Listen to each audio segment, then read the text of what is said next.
On tape 2, we will be discussing some of the corollary material to what we've shared with you thus far in the seminar.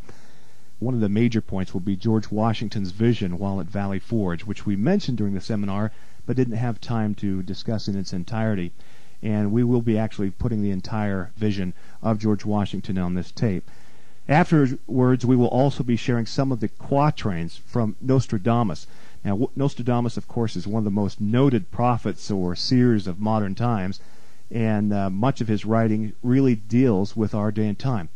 Right now with me is my father, Senator Mel Richardson, who is also chairman of the board of American Family Institute, as well as my brother Mark Richardson, who for the past 20 years has been studying and researching ancient and modern works and how they deal with the prophecies and legends relating with our day and time. And indeed, American Family Institute, it is a family affair, and thus all three of us are involved with it. The vision of George Washington, Mel, is something obviously we have been so fascinated with, and yet most people have never heard of it. Well, this is one of the things I'd like to bring out. Over the years that we've been doing seminars, radio programs, and the like, people have been saying, where did this come from? I mean, I went through schools, and I've never heard of the prophecy of George Washington. Now, all of a sudden, we have this beautiful prophecy, and it is outstanding. So I think the question needs to be answered, where did it come from, and how come we did not know about this before?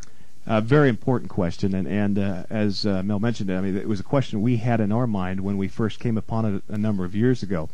And so we went to the Library of Congress, asked them to help us research, to document, was it indeed a valid document. What they came back to us and told us after they researched it was this. It indeed had been published at least twice during the mid-1800s. Now, it came from a man named Anthony Sherman, who was an assistant to General George Washington. It was published, first off, by a man named Wesley Bradshaw. It was originally published in the Stars and Stripes, which at that time I think was known as the National Tribune. But at least twice it was printed in the 1800s. Now, the Library of Congress came back to us after they researched it. They said, listen, we cannot definitely say it is authentic, but we can authenticate the fact that indeed it was printed at least twice in the mid-1800s, and you'll have to take it from there. Well, that point of taking it from there, Mark, to me, one of the interesting aspects is the fact that at least once it was published before the Civil War ever occurred, and that's one thing that Washington saw in his vision. And one of the things that the listeners are going to enjoy is you'll see him talk about three different wars, very clearly, the Revolutionary War, the Civil War, and then a war yet to come. All right, with that, Mark, now let's set the stage for the vision. George Washington, the father of our country, was a man of prayer. We've all read of how he went to the thicket many times to pray during the winter when his army was encamped at Valley Forge. However, little publicity has been given to a vision and a prophecy that he received at that time. It comes to us from a man named Anthony Sherman. He was an officer for General Washington. At the age of 99, at the year of 1859, he recounted the vision to a writer named Wesley Bradshaw. That article written by Bradshaw was later reprinted in the U.S. War Veterans paper, the National Tribune, which is now known as the Stars and Stripes. They were at the time at Independence Hall that Anthony Sherman recounted this to Wesley Bradshaw. While there, Anthony Sherman said, "Let us go into the hall. I want to tell you of an incident of Washington's life, one which no one alive knows except myself. And if you live, you will before long see it verified. Mark the prediction. You will see it verified." From the opening of the Revolution, we experienced all phases of fortune, now good, now ill, one time victorious, and another conquered. The darkest period we had, I think, was when Washington, after several reverses, retreated to Valley Forge, where he resolved to pass the winter of 1777. I have seen the tears coursing down our dear commander's careworn cheeks as he would be conversing with a confidential officer about the conditions of his poor soldiers. You have doubtless heard the story of Washington's going to the thicket to pray. Well, it was not only true, but he used to often pray in secret for aid and comfort, and God brought us safety through the darkest days of tribulation. One day, I remember it well, the chilly winds whistled through the leafless trees.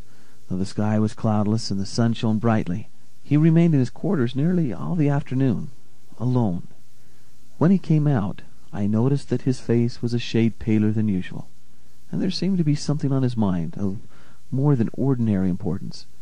Returning after dusk, he dispatched an orderly to the quarters of an officer, who was presently in attendance. After a preliminary conversation about half an hour, Washington, gazing upon his companion with a strange look of dignity which he alone could command, said to the latter, I do not know whether it's owing to the anxiety of my mind or what, but this afternoon, as I was sitting at this table, engaged in preparing a dispatch, something in the apartment seemed to disturb me. Looking up, I beheld standing opposite me a singularly beautiful being.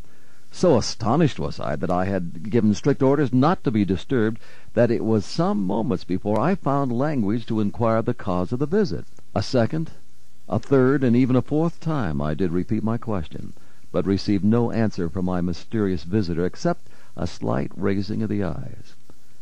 By this time I felt strange sensations spreading through me. I would have risen, but the riveted gaze of that being before me rendered volition impossible. I essayed once more to speak, but my tongue had become useless, as if paralyzed. A new influence, mysterious, potent, irresistible, took possession of me. All I could do was to gaze steadily, vacantly at my unknown visitor. Gradually the surrounding atmosphere seemed to fill with sensations and grew luminous. Everything about me seemed to rarefy, the mysterious visitor also becoming more airy and yea, more distinct to my sight than before. I began to feel as one dying, or rather to experience the sensation which I have sometimes imagined accompanying death.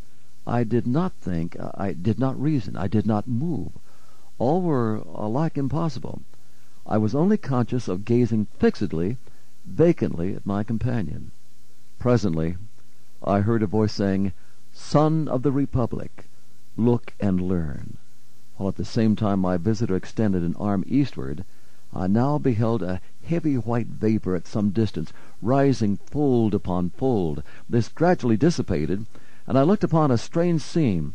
Laying before me, spread out in one vast plain, all the countries of the world, Europe, Asia, Africa, America. I saw rolling and tossing between Europe and America the billows of the Atlantic. Between Asia and America lay the Pacific. "Son of the Republic," said the mysterious voice as before, "look and learn."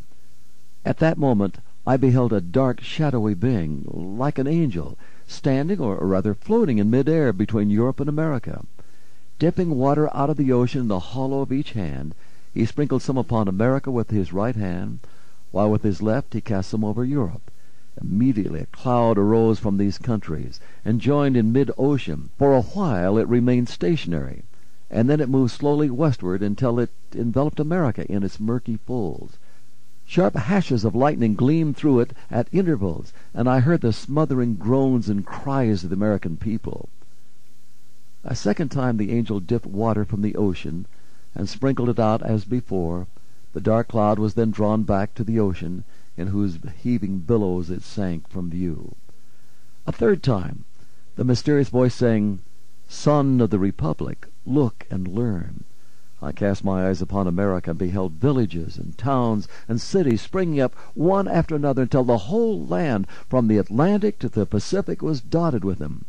Again I heard the mysterious voice say, "Son of the Republic, the end of the century cometh. Look and learn." And this time the dark, shadowy angel turned his face southward. From Africa I saw an ill-omened spectre approaching our land. It flitted slowly and heavily over every town and city of the latter. The inhabitants presently set themselves in battle array against each other. As I continued looking, I saw a bright angel on whose brow rested a crown of light, on which was traced the word Union. He was bearing the American flag. He placed the flag between the divided nation and said, "Remember, ye are brethren."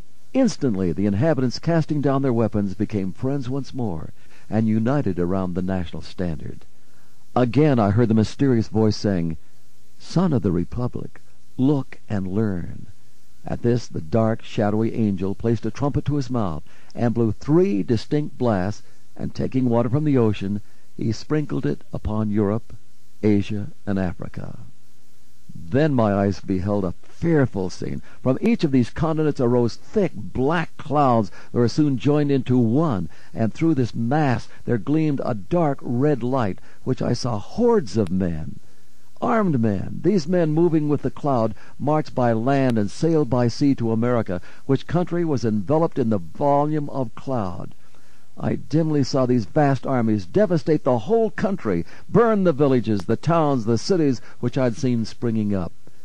As my ears listened to the thundering of the cannons, clashing of the swords, and the shouts and cries of millions in mortal combat, I again heard the mysterious voice saying, "Son of the Republic, look and learn." Where the voice had ceased, the dark, shadowy angel placed his trumpet once more to his mouth, and he blew a long, fearful blast. Instantly, a light as if 1,000 suns shone down from above me, and pierced and broke into fragments the dark cloud which enveloped America. At the same moment, the angel upon whose head had shone the words Union, and who bore our national flag in one hand and a sword in the other, descended from the heavens, attended by legions of white spirits.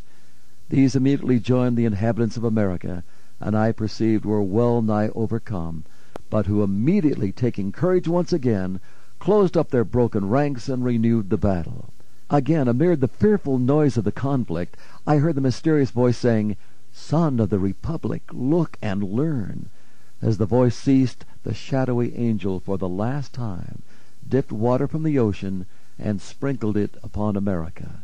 Instantly the dark cloud rolled back, together with the armies it had brought, leaving the inhabitants of the land victorious. Then, once more, I beheld the villages, towns, and the cities springing up where I had seen them before, while the bright angel, planting the azure standard he had brought in the midst of them, cried with a loud voice, "While the stars remain, and the heavens send down dew upon the earth, so long shall the Union last." And taking from his brow the crown on which blazoned the word Union, he placed it upon the standard, while the people kneeling down said, "Amen." The scene instantly began to fade and dissolve, and I at last saw nothing but the rising, curling vapor I at first beheld. This also disappeared, and I found myself once more gazing upon the mysterious visitor, who in the same voice that I had heard before said, "Son of the Republic, what you have seen is thus interpreted.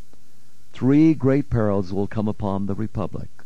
The most fearful for her is the third, but the whole world united shall not prevail against her. Let every child of the Republic learn to live for his God, his land, and Union." With these words the vision vanished, and I started from my seat, and I felt that I had seen a vision wherein I had been shown the birth, the progress, the destiny of the United States.